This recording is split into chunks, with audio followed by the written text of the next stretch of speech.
Влага, мувла, малтер што паѓа од зидовите е сликата што со години, ако не и со децении, се провлекува низ студентскиот дом Гоце Делчев во Скопје. Постојано се ветува дека домот ќе се реновира, а засега се соредува само едно крило од вкупно 4. Имаше ситуација кога мој другар сакаше да се реновира собата и да си го направи местото живење малце подобро. Сето тоа го изрегулиравме, се реновираше, се среди и после тоа кога дојде управител, значи после 2 дена од целото тоа, имаше момент како зашто ти е реновирана собата, те молам кога ќе си одиш да ја вратиш во првобитната состојба.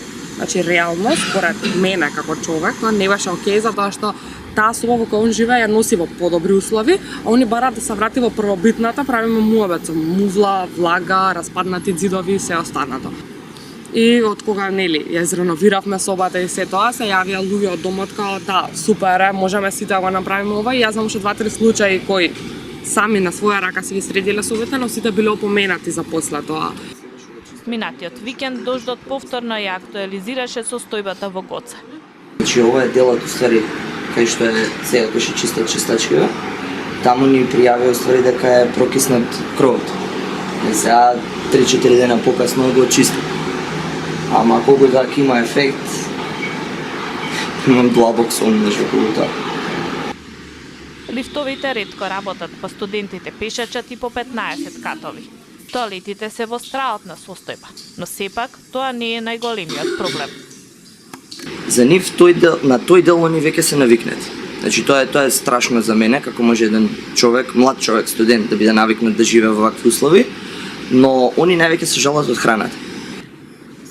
Студентскиот дом Гоце Делчев од некогашен архитектонски символ прерасна во символ на ужасот и символ на студенти кои молчат за својата состојба.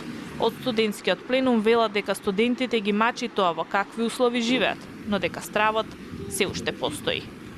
Апелираме до студентите кои што живеат во студентските домови во Скопје и во другите домови низ цела Македонија да го кренат својот глас и да почнат да зборуваат за проблемите кои што ги имаат. Бидејќи се чини дека оваа власт не сака да реагира на ниеден начин, само слушаме предизборни ветувања и некои си реновирања кои што траат премногу долго и се премногу спори. Така што ние веќе не чекаме избори, ние сакаме промените да се случат веднаш.